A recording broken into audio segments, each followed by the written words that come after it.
खुलुमबाय आंनि नामा थेरापिस्ट दुब्ला ब्रह्म। सारा नैबे सेन्टारखौ बेसे समनिफ्राय दासिम खुलिनानै दङ? आंनि बे सेन्टारखौ खुलिनाया बोसोरसेयानो जासिगोन, मास मोनसे बा देर मासल' बाखिसै। दा रानिं सोलिगासिनो आरो आंनियावहाय फाहामनाय जायो अल जइन्ट पेन, जेरै जानजि सानाय, गोदोना सानाय, shoulder problem, knee pain, ankle problem, elbow problem, बेबायदि गासै मोदोमनि सानाय सुनाय, जरा सानाय बेफोरखौ लानानै फाहामनाय जायो। जेरै साइटिका बेफोरखौ फाहामनाय जायो। फाहामनायजों लोगोसे न'फोरावबो थांनानै फाहामहैनायनि खाबु दङ सारा? दङ, बेवहाय चेम्बारावल' नङा, न'आव थांनानैबो हम भिजिट खालामनाय जायो। बेनिफ्राय एक्सट्रा स्टाफ दङ। ओरैनो बेसेबां बोसोरनिफ्राय जागायनानै आथिखाल बेसेबां बोसोरसिमखौ फाहामनो हायो सारा?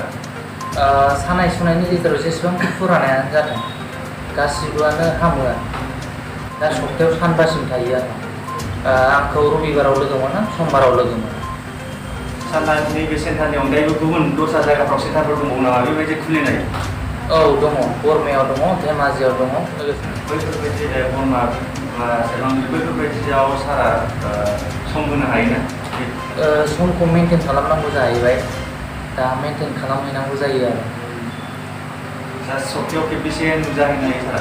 दा बरमायाव सप्तायाव खनसे नुजाहैयो।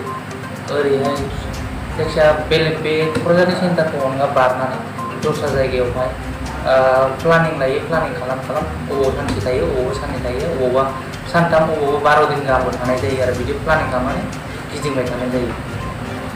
ओरैनो सारखौ नैबे सेन्टाराव बेसेबां समनिफ्राय मोननो हागोन जेनेबा कास्टमारफ्रा?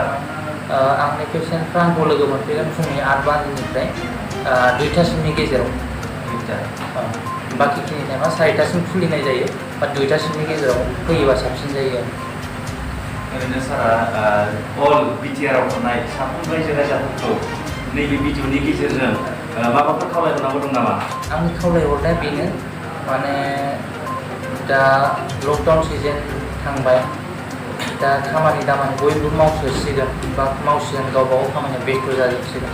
बे बेस्थ'नि गेजेरजोंबो गावबा गावनि थाखाय 1 घन्टा करि टाइम दिहुननानै एक्सारसाइस खालामबाय था आरो बयखौबो बेखौनो आंनि खावलायनाय। जाहाथे बिनि अनगायैबो बबेबाफोर गामि ओनसोलाव बिदिनो सानाय सुनायजों नाख्रेबजानानै दङबा बैफोरबायदि सुबुंखौ सारा माबाफोर खावलायहरनांगौ दं नामा?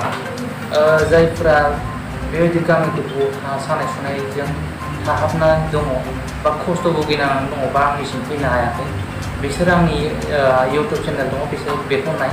आरो फेसबुक दङ, बे फेसबुकआव आंनि माखासे भिडिअ हगारनाय थायो।